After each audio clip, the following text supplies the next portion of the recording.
काफ़ी important topic हम cover करने वाले हैं और वो है आवर्त सारणी यानी कि पीरियोडिक टेबल जिसे बोलते हैं। ठीक है, इंग्लिश में।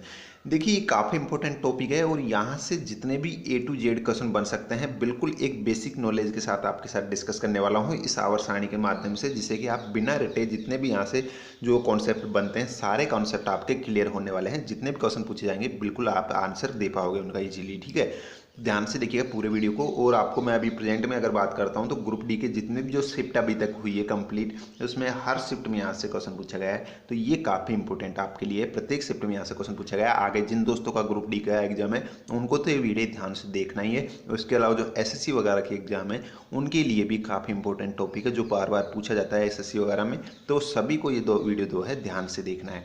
चलिए शुरू करते हैं। प्रत्येक क्वेश्चन को हम यहाँ पे इस आवर्त सारणी के माध्यम से समझेंगे। ठीक है, तो पहला प्रश्न देखिए अपना, आधुनिक आवर्त सारणी में आवर्त की संख्या कितनी होती है। देखिए यहाँ पे आवर्त की संख्या पूछी गई है तो आपका आंसर होगा 7 आवर्त होते हैं आवर्त सारणी में। चलिए देख लेते हैं कौन से होते हैं आवर्त। आप ये आवर्त सारणी देख रहे हो, आधुनिक आवर्त सारणी। इसके अंदर मैं बात करता हूँ, देखिए अभी तो ये जो इस तरीके की जो लाइनें होती है, जो क्षैतिज लाइनें इनको कहा जाता है क्षैतिज लाइनें। ठीक है, जो यहाँ पे आडी लाइनें होती हैं इनको क्षैतिज लाइनें भी बोला जाता है और इन्हीं को कहा जाता है दोस्तों आवर्त। इनको क्या कहा जाता है, आवर्त कहा जाता है क्षैतिज लाइनों को। तो आपका राइट आंसर यहाँ पे देखिए गिन सकते हो आप इनको, 1 2 3 4 5 6 7 7 यहाँ पे हो गए।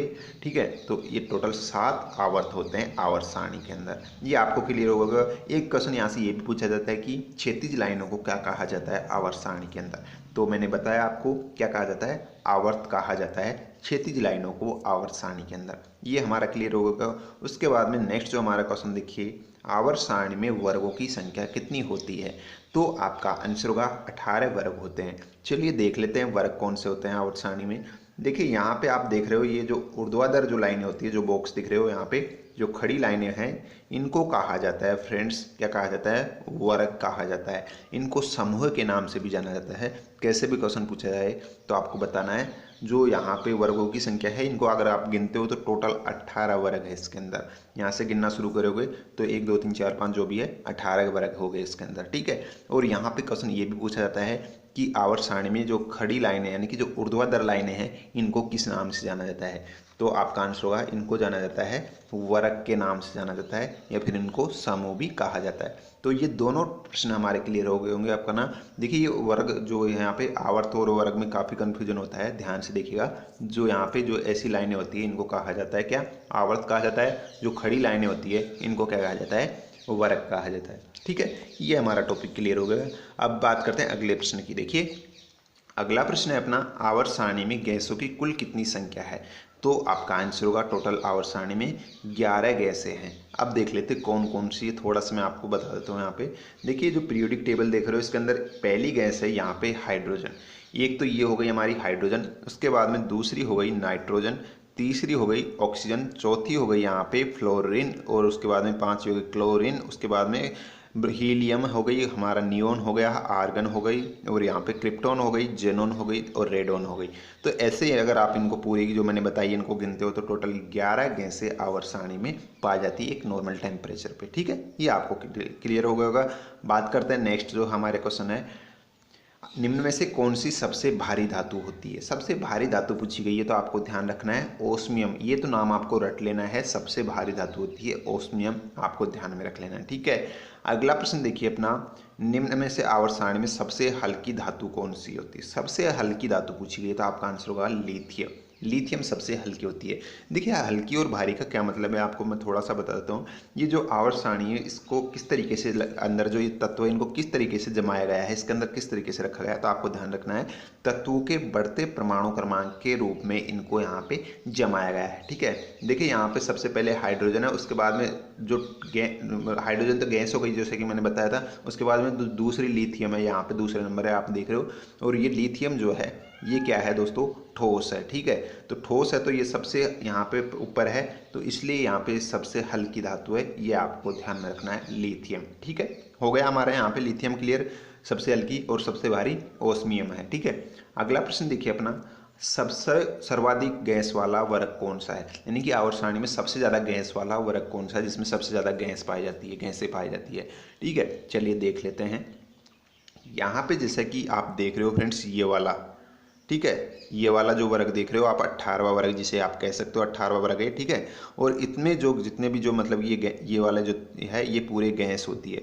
हीलियम है, नियोन है, आर्गन है, क्रिप्टॉन है, जीनोन है, रेडोन है, तो ये सारी क्या होती है, गैसें होती है। और ये एक ऐसा वर्ग है जिसमें पूरी गैस पाई जाती है, यानी कि सबसे ज़्यादा गैस जो पाई जाती है वो किस में पाई जाती है, 18वें वर्ग में पाई जाती है।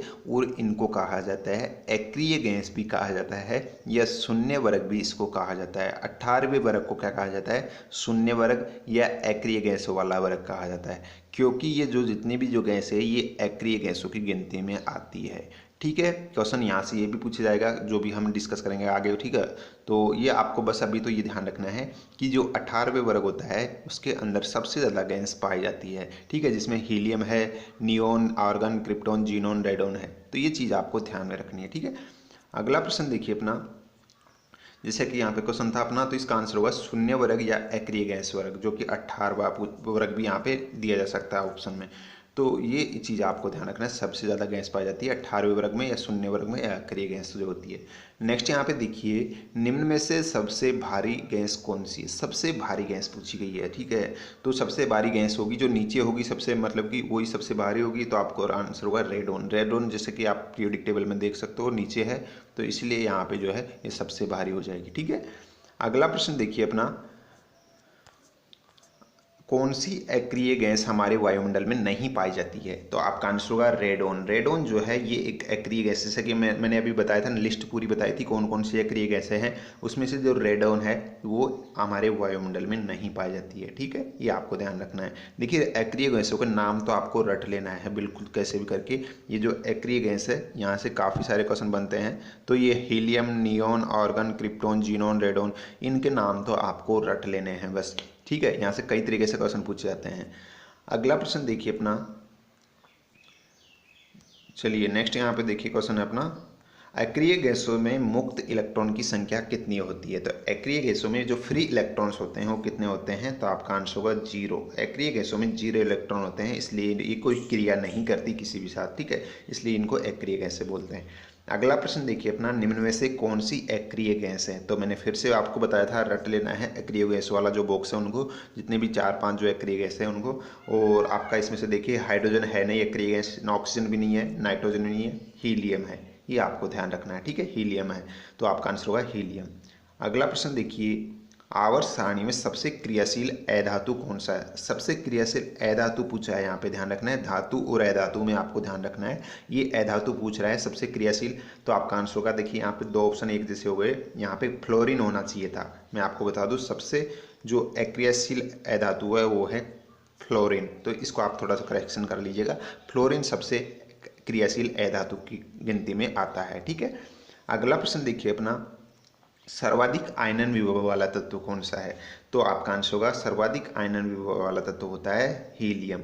देखिए ये आयनन विभव जो आप देख रहे हो, थोड़ा सा आपको यहाँ पे शायद आपको समझ में नहीं आएगा कि क्या होता है आयनन विभव, ये थोड़ा डीपली टॉपिक है और ये मोस्टली ऐसे एग्जाम्स में नहीं पूछा जाएगा आपको, तो इस चीज़ को आपको ओनली छोड़ दीजिए। आपको बस ये चीज़ ध्यान रखनी है कि सबसे ज़्यादा जो आयनन विभव वाला तत्व कौन सा होता है, तो आपको बस नाम ध्यान रखना है, हीलियम होता है। और यहाँ पे सर्वाधिक और कम जो है इस तरीके से दोनों क्वेश्चन पूछे जा सकते हैं। न्यूनतम आयनन विभव वाला तत्व कौन सा होता है, तो आपका आंसर होगा ये होता है सीजियम।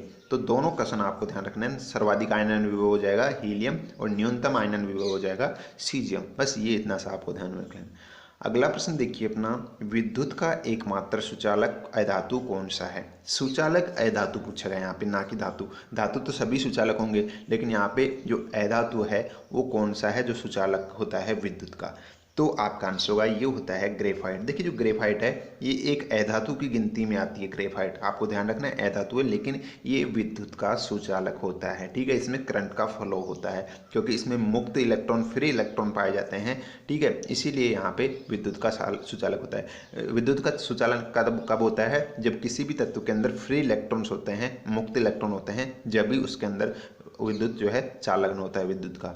अगला प्रश्न देखिए, निम्न में से पौधे के पर्ण में पाए जाने वाला धातु तत्व कौन सा है, जो पौधे के पर्ण में कौन सा धातु पाया जाता है, तो आपका ध्यान रखना है ये पाया जाता है पौधे के पर्ण में मैग्नीशियम पाया जाता है, ठीक है, जिसका प्रतीक है Mg, ये भी प्रतीक भी आपको ध्यान में रख लेना।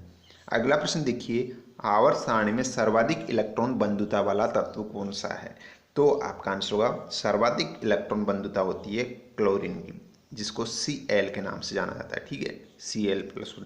इसकी सबसे ज़्यादा इलेक्ट्रॉन बंधुता होती है, ये आपको बस इतना सा ध्यान रखना है। सर्वाधिक इलेक्ट्रॉन बंधुता पूछी जाएगी, आपको आंसर देना है क्लोरीन होती है, ठीक है। उसके बाद में नेक्स्ट जो हमारा प्रश्न है, निम्न में से अर्धचालक धातु कौन सी है?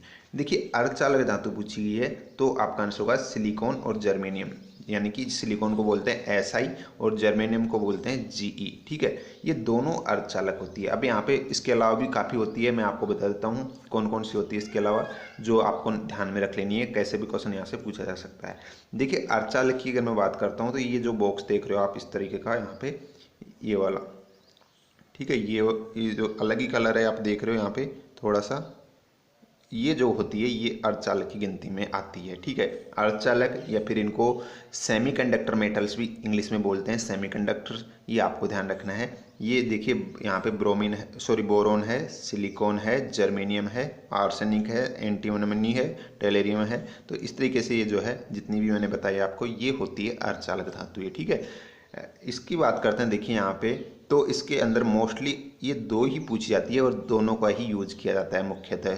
काफ़ी सारे जो सेल्स वगैरह का निर्माण होता है, इन दोनों ही अर्धचालकों का निर्माण किया जाता है, जिसमें सिलिकॉन है और जर्मेनियम है। बस ये दो ही इंपॉर्टेंट होते हैं, बाकी कोई यूज नहीं किया जाता है कहीं पे भी, ठीक है, मोस्टली।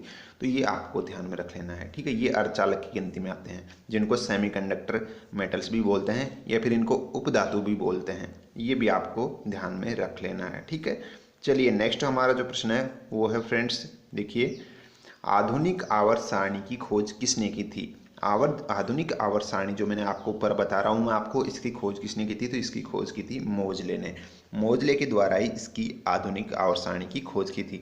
वैसे मैं अगर प्रारंभिक आवर्त सारणी की मैं बात करता हूँ, जो सबसे पहले आवर्त सारणी की जो परिकल्पना दी थी, नियम दिया था, वो दिया था मेंडलीफ ने। ये भी आपको ध्यान रखना है। लेकिन जो अभी आवर्त सारणी हम यूज कर रहे हैं, आधुनिक आवर्त सारणी जिसे बोलते हैं, इसकी खोज की थी मोजले के द्वारा, ठीक है, ये आपको ध्यान रखना है।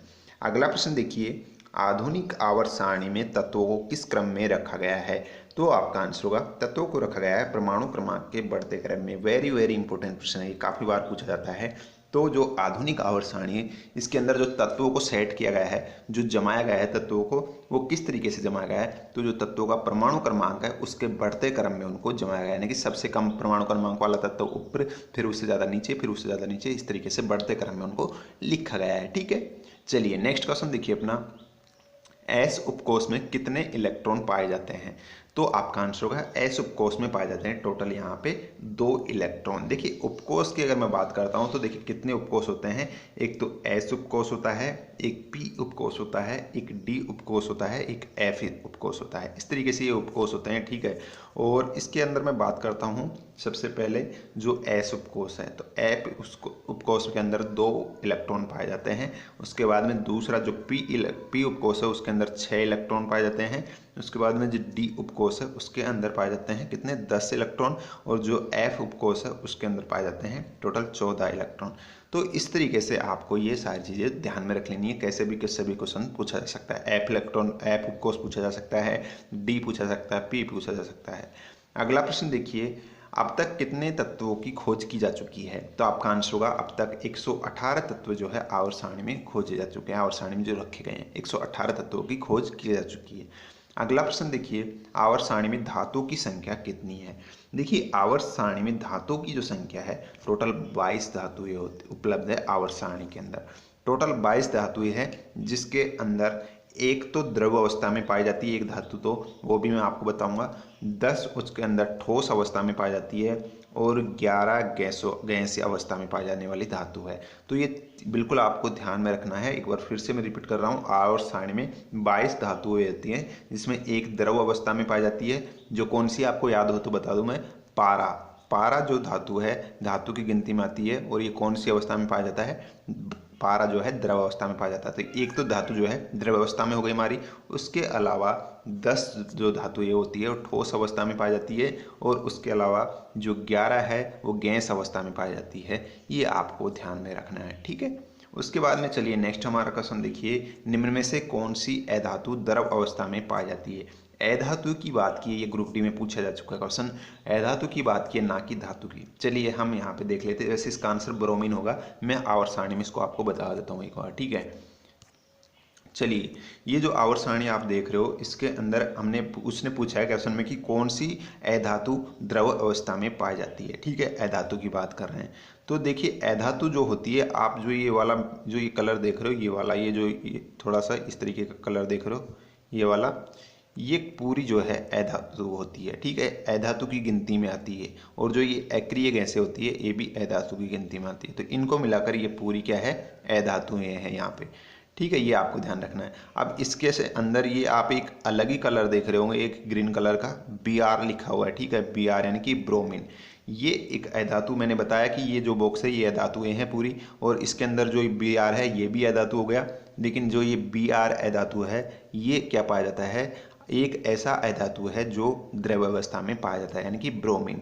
ये आपको ध्यान रखना है। और जैसे कि मैंने पारे की बात की थी, तो ये पूरी है, ये धातुओं की गिनती में आती है इधर, ये, ठीक है। और इसके अंदर ये जो Hg दिख रहे हो आप, ये पारा, ये भी क्या है, धातु है। और ये एकमात्र धातु है जो द्रव अवस्था में पाया जाता है। तो धातु पूछा जाए तो आपको बताना है पारा पाया जाता है द्रव अवस्था में, और अधातु पूछा जाए तो जो ब्रोमीन है वो पाया जाता है द्रव अवस्था के अंदर। तो ये दोनों तरीके से क्वेश्चन पूछे जाते हैं यहाँ पे, ठीक है। ये आपको ध्यान में रखना है। उसके बाद में देखिए अपना जो नेक्स्ट क्वेश्चन है अपना, उसके बाद में देखिए ये रहा अपना नेक्स्ट क्वेश्चन। विद्युत का सबसे अच्छा सुचालक कौन सा है? विद्युत का सबसे अच्छा चालक क्या है इनमें से? तो आपको पता ही होगा, ये तो कॉमन सा क्वेश्चन है। चांदी जो है विद्युत का सबसे अच्छा चालक होता है, ठीक है। अगला प्रश्न देखिए अपना, निम्न में से सबसे चमकदार अधातु पूछी गई। यहाँ पे अधातु की बात की है, ठीक है। तो सबसे चमकदार अधातु है वो कौन सी है? तो वो है दोस्तों हीरा। हीरा जो है अधातु की गिनती में आता है, ये आपको ध्यान रखना है। इसके अंदर करंट का फ्लो नहीं होता है। उसके बाद में देखिए नेक्स्ट जो पूछा गया है, सूर्य ब्रह्मांड में पाए जाने वाला सबसे अधिक तत्व कौन सा है? जो सूर्य है, ब्रह्मांड है, तारे हैं, इनमें सबसे ज़्यादा तत्व कौन सा पाया जाता है? तो आपका आंसर होगा ये पाया जाता है हाइड्रोजन। देखिए जो हाइड्रोजन गैस है वो सबसे ज़्यादा पाई जाती है सूर्य, जो ब्रह्मांड वगैरह होता है उसके अंदर, ठीक है। और अगर बात करते हैं देखिए नेक्स्ट क्वेश्चन की, हम परमाणु रिएक्टर में कौन सी अभिक्रिया होती है? तो परमाणु रिएक्टर में कौन सी अभिक्रिया होती है? नाभिकीय विखंडन की अभिक्रिया होती है। परमाणु रिएक्टर जो होते हैं उनमें नाभिकीय विखंडन के आधार पर वो कार्य करते हैं। जबकि सूर्य जो मतलब कि जो होता है वो किस आधार पर वो करता है? तो सूर्य में जो अभिक्रिया होती है वो कौन सी होती है? नाभिकीय संलयन अभिक्रिया होती है। ये काफी बार क्वेश्चन पूछा जाता है कि सूर्य में कौन सी अभिक्रिया होती है? नाभिकीय संलयन अभिक्रिया सूर्य में पाई जाती है। और जो परमाणु रिएक्टर्स होते हैं उनमें नाभिकीय विखंडन अभिक्रिया पाई जाती है, ठीक है। चलिए नेक्स्ट क्वेश्चन देखिए अपना, आवर्त सारणी में सबसे हल्की अधातु गैस कौन सी है? सबसे हल्की अधातु गैस पूछी गई है यहाँ पे। तो आपका आंसर क्या हो जाएगा? ये हो जाएगा हाइड्रोजन। सबसे हल्की अधातु गैस कौन सी हो जाएगी? हाइड्रोजन हो जाएगी, ठीक है। क्योंकि इसका द्रव्यमान कम है, मैंने आपको बताया था, ये टॉप पे इधर कॉर्नर में है हाइड्रोजन, और ये इसलिए जो है सबसे हल्की अधातु गैस हो जाएगी, ठीक है। कॉर्नर में इधर मैंने बताया था, यहाँ पे टॉप पे है हीलियम, हाइड्रोजन, ठीक है। एच जिसका प्रतीक होता है। अगला प्रश्न देखिए अपना, मानव शरीर में सबसे ज्यादा मात्रा में पाए जाने वाला तत्व कौन सा है? तो मानव शरीर में सबसे ज्यादा तत्व कौन सा पाया जाता है? आपका आंसर होगा ऑक्सीजन। ऑक्सीजन सबसे ज़्यादा इनमें से जो है मानव बॉडी के अंदर पाया जाता है। और दूसरा सबसे ज़्यादा पाया जाता है कार्बन, ठीक है। उसके बाद में देखिए नेक्स्ट हमारा प्रश्न देखिए, वायुमंडल में पाए जाने वाली सर्वाधिक मात्रा वाली गैस कौन सी है? तो ये तो कॉमन क्वेश्चन है, मोस्टली पूछा भी जाता है एग्जाम में। तो आपका आंसर होगा नाइट्रोजन। नाइट्रोजन जो है सबसे ज़्यादा जो है वायुमंडल में पाई जाती है, ठीक है। अगला प्रश्न देखिए, निम्न में से कौन सा हाइड्रोजन के समस्थानिक नहीं है? देखिए ये भी क्वेश्चन पूछा जाता है, हाइड्रोजन के समस्थानिक कौन से निम्न में से नहीं है? तो आपका आंसर होगा इसमें जो प्लूटोनियम है ये हाइड्रोजन का समस्थानिक नहीं है। बाकी का यहाँ पे ऑप्शन में दिया होगा कि निम्न में से कौन सा समस्थानिक है। तो इनमें से अगर तीनों में से कोई भी आता है तो आपको उसको टिक करना है, नहीं है जो ऑप्शन वो आपको सीधा देना है, ठीक है। तो प्रोटियम है, ड्यूटेरियम है और टाइटेरियम है। ये तीनों जो है हाइड्रोजन के तीन समस्थानिक होते हैं, ये भी आपको ध्यान रखना है, ठीक है। H1 और H2 और H3, ठीक है। अगला प्रश्न देखिए अपना, निम्न में से किस धातु को चाकू से नहीं काटा जा सकता है? कौन सी धातु है इनमें से जिसको चाकू से नहीं काटा जा सकता? मोस्ट ट्रेंडिंग वाला क्वेश्चन है ये, जो बार बार पूछा जाता है, ठीक है। तो इसका आंसर जो हो जाएगा बेरियम। देखिए जो बेरियम है इसको चाकू से नहीं काटा जा सकता है। बाकी की जो लिथियम है, सोडियम, पोटेशियम, इनको चाकू से काटा जा सकता है। और कौन कौन सी है वो भी मैं आपको बता देता हूँ जिनको चाकू से काटा जा सकता है। ठीक है, चलिए आवर्त सारणी की तरफ बढ़ते हैं अपना एक बार। यहाँ पे आप देख रहे हो ये वाली चाकू से काटने का मतलब कि वो हल्की है, वो बिल्कुल नॉर्मल है, इसलिए उनको चाकू से काटा जा सकता है। तो ये आप देख रहे हो जो ये वाला बॉक्स है, इसमें जो लिथियम है, सोडियम है, पोटेशियम है, रुबिडियम, इनको जो है चाकू से काटा जा सकता है। सीजियम है। ठीक है, तो ये जितने भी जो ये धातु है इस वाले बॉक्स में, पहला जो यहाँ पे आप देख रहे हो वर्ग, इसके अंदर जो धातुएं होती है ये, इसको तो छोड़ना है आपको, हाइड्रोजन को तो। ठीक है, ये तो गैस है तो इसको तो छोड़ देना आपको। उसके बाद में जो लिथियम है, सोडियम है, पोटेशियम है, रुबिडियम, इनमें से कोई सा भी अगर आपको ऑप्शन में मिलता है और पूछा जाता है कि कौन सी को धातु को जो है चाकू से काटा जा सकता है, तो आपको झट से टिक लगा देना है इनमें से अगर आपको कोई भी दिखता है तो। ठीक है, लिथियम, सोडियम, पोटेशियम, रुबिडियम और सीजियम वगैरह जो भी है। ठीक है, तो ये धातु जो है चाकू से काटी जा सकने वाली धातु है। चलिए नेक्स्ट क्वेश्चन देखिए अपना। ओके, ठीक है, ये वाला हो गया हमारा, चाकू से नहीं काटा जा सकता पूछा गया था। तो मैंने बताया लिथियम को काटा जा सकता है, सोडियम को काटा जा सकता है। लिथियम का Li प्रतीक होता है, सोडियम का Na होता है, पोटेशियम का K होता है। ठीक है, इनको चाकू से काटा जा सकता है। बेरियम अलग है तो बेरियम को नहीं काटा जा सकता है। नेक्स्ट यहाँ पे देखिए, आवर्त सारणी में ठोस धातुओं की संख्या कितनी है। ठोस धातु ये पूछी गई यहाँ पे। तो मैंने एक ऊपर बताया था क्वेश्चन में, ठोस कितनी होती है, 10 होती है। 10 धातु है ठोस अवस्था में पाई जाती है, और एक द्रव अवस्था में पाई जाती है जो पारा है वो, और 11 जो है गैसीय अवस्था में पाई जाती है। तो ये यहाँ पे आपको कैसे भी क्वेश्चन पूछा जाए आपको क्लियर जवाब दे देना है इसका। ठीक है, नेक्स्ट यहाँ पे देखिए, आवर्त सारणी में सबसे हल्की अक्रिय गैस कौन सी है। सबसे हल्की अक्रिय गैस पूछी गई है। चलिए बढ़ते हैं यहाँ पे हमारे अक्रिय गैसों की तरफ। तो अक्रिय गैस कौन सी है, मैंने बताया था जो ऊपर होगी सबसे हल्की होगी, जो सबसे नीचे होगी वो सबसे भारी होगी। तो ऊपर सबसे हल्की गैस अक्रिय गैस कौन सी है, हीलियम है। ठीक है, He जिसको बोलते हैं। तो ये सबसे हल्की अक्रिय गैस है, ये आपको ध्यान में रखना है। ठीक है, और अक्रिय गैस की बात की है यहाँ पे। ठीक है, और यहाँ पे अगर वैसे नॉर्मली बात करते तो हाइड्रोजन हो जाएगा। देखिए यहाँ पे एक और मैं टॉपिक क्वेश्चन आपको जो बनते हैं बता देता हूँ। वैसे हमारे क्वेश्चन कंप्लीट हो गए, लेकिन और इसके अलावा जो एक्स्ट्रा क्वेश्चन यहाँ से बनते हैं वो मैं आपको बताता हूँ। इन कलर्स का क्या मतलब है वो मैं आपको बता देता हूँ। ठीक है, देखिए सबसे पहले यहाँ पे आप देख रहे हो ये जो कलर्स है, ये अलग से एक कलर है पूरा, और इसको मैंने अलग से इसलिए रखा है इस कलर को क्योंकि ये अक्रिय गैसों की गिनती में आती है। ये आपको क्लियर होगा ये अक्रिय गैस है। उसके बाद में ये वाला जो कलर है एक अलग ही कलर दिख रहा है आपको, और इसका एक तत्व यहाँ पे भी है। ठीक है, इनको बोलते हैं नॉन मेटल। ठीक है, अधातु इनको बोलते हैं। तो ये हो गया हमारा क्लियर, ये अधातु हो गई। उसके बाद में एक जो ये वाला बताया था मैंने आपको, ये उपधातु वाला बॉक्स हो गया हमारा। ठीक है, इनको क्या बोलेंगे, उपधातु या सेमीकंडक्टर या अर्धचालक इनको कहते हैं। उसके बाद में जो नेक्स्ट यहाँ पे देख रहे हो हमारा जो इस तरीके का ये वाला जो अलग कलर है यहाँ पे देख रहे हो, इनको कहते हैं धातु। ये धातुओं की गिनती में आती है। ठीक है, उसके बाद में ये वाला जो कलर देख रहे हो आप, ये बिल्कुल येलो पीला वाला, बिल्कुल येलो वाला। ठीक है, जिसके अंदर बेरिलियम है, मैग्नीशियम, कैल्शियम, सीजियम और स्ट्रेजियम और यहाँ पे बेरियम। ठीक है, तो इनको बोला जाता है दोस्तों एल्कलाइन तत्व। ठीक है, यानी कि अम्लीय बोला जाता है इनको, ये अम्लीय की गिनती में आती है। और इसके बाद में जो ये वाला जो देख रहे हो आप, ये वाला कलर, इनको बोला जाता है क्षारीय धातु। ये ठीक है, तो क्वेश्चन ये भी पूछा जा सकता है निम्न में से कौन सी क्षारीय धातु की गिनती में आती है। तो आपको नाम ध्यान रखना, लिथियम, सोडियम और जो यहाँ पे पोटेशियम है, रुबिडियम है, इनको मतलब कि सभी जो है ये क्षारीय धातु कहलाती है। और जो अम्लीय धातु है ये यहाँ पे आप देख सकते हो, ये जो यहाँ पे बेरिलियम वाला जो बॉक्स है सेकंड वाला वर्ग, ये होती है अम्लीय धातु। ठीक है, तो ये सारी चीज़ें आपको ध्यान में रखनी है। उम्मीद करता हूँ यहाँ पे देखिए जितने भी क्वेश्चन बन सकते थे मैंने आपके साथ शेयर किए हैं, और आई होप आज की ये वीडियो आपको जरूर पसंद आई होगी। किसी भी क्वेश्चन से रिलेटेड कुछ डाउट है तो आपको लिखना है नीचे कमेंट बॉक्स में। सो गाइज, ये थी आज की वीडियो, और आज की इस वीडियो में इतना ही। और वीडियो पसंद आई तो प्लीज़ लाइक और शेयर जरूर कीजिएगा, और ऐसे ही नई वीडियोज़ की नोटिफिकेशन पाने के लिए सब्सक्राइब करना ना भूलें अपने चैनल को। जो नीचे सब्सक्राइब बटन है उसे दबा लीजिएगा, साथ ही जो नीचे बेल आइकन है साइड में उसे जरूर आप दबा लीजिएगा, जिससे कि आने वाली सारी लेटेस्ट वीडियो आपको कंटिन्यू मिलती रहेगी अपने चैनल पर बिना मिस हुए। सो अभी के इस लेसन में इतना ही। Thank you so much for watching us. धन्यवाद।